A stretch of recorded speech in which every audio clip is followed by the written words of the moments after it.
Today I'm going to share with you the top 3 feeding myths.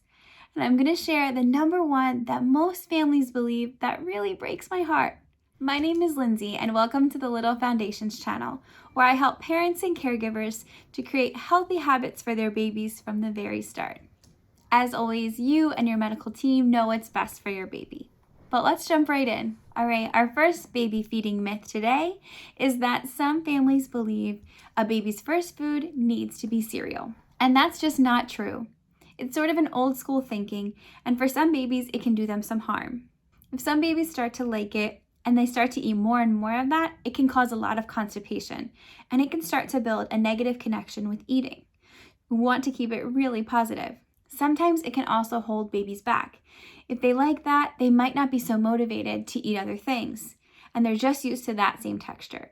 Some parents use that because they're a little bit afraid to start introducing more foods, and it can hold back their progress.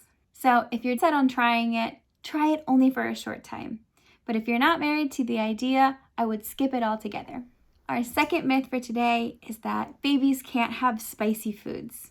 Again, this one is just plain wrong. There are millions of people around the world who feed their babies spicy, flavorful, homemade food every single day. There's no research to support it, and again, babies like flavorful food just like we do.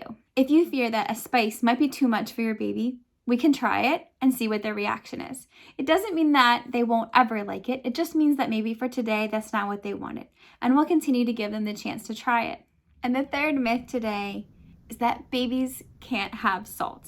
So many people believe this, and it breaks my heart. It's really not true. There's no research to support this, and this myth has been around for so long. So many people believe this, and they keep their baby's food really bland. I don't want you to regret it. I want you to know that you can salt your baby's food like you salt your food and cook it all together. You don't have to keep your baby's food very bland. Like we just talked about, babies may like flavorful food, and it's important that we give them the chance. We want to give them the experience to try different flavors and textures and spices and even salt. This doesn't mean we need to go crazy with salt. Salt your food normally like you would when you're cooking. Make a family meal and then give them some.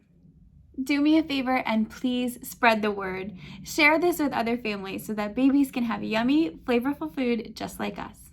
I'm so excited for this stage, and I'm so glad that you're here. I'm so proud. You're doing a great job.